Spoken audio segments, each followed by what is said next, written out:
নিজেরা নিজের কারণে নিজের ধ্বংস আমরা ডেকে নিয়ে আসতেছি। কেননা বেশি ফলন, বেশি লাভ, বেশি সুখ কামনা করতে যায় আমরা মৃত্যুর কোলে ঢলে পড়তেছি। আজকে আমরা মাছের খাবার ফিড বিভিন্ন পয়জন থেকে তৈরি হচ্ছে, সেই ফিড খেয়ে মাছের দেহ আস্তে আস্তে মোটা হচ্ছে, বিভিন্ন রোগ বালা মুসিবত হচ্ছে, সেই মাছ খেয়ে আমরা আবার অসুস্থ হচ্ছি।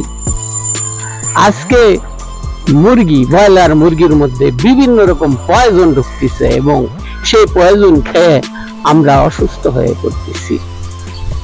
বাজার থেকে বেগুন, বাজার থেকে ফলমূল কিনে নিয়ে এসে খাচ্ছি, বিভিন্ন রকম ফরমালিন, বিভিন্ন রকম প্রিজারভেটিভ দেওয়া।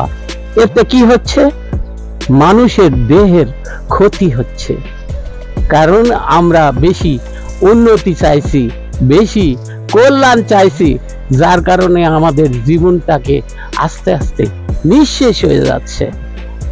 জীবন থেকে আমাদের বেঁচে থাকার যে ইচ্ছা বা আকাঙ্ক্ষা, সেটা আস্তে আস্তে বিলুপ্ত হয়ে যাচ্ছে।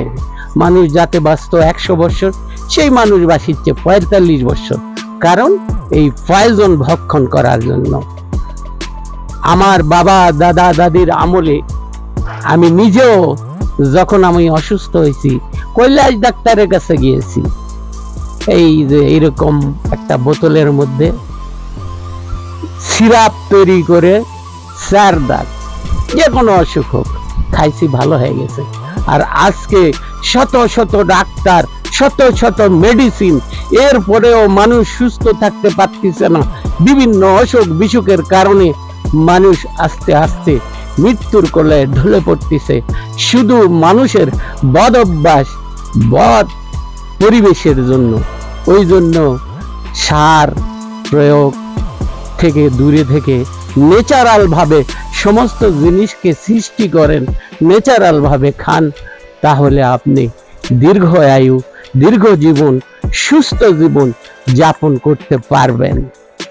তাই এখন থেকে কোনো প্রিজারভেটিভ নয়, কোনো খারাপ কিছু মেডিসিন নয়, সুন্দর সুষ্ঠুভাবে মাছ মাংস সৃষ্টি করবার চেষ্টা করি, খেতে চেষ্টা করি।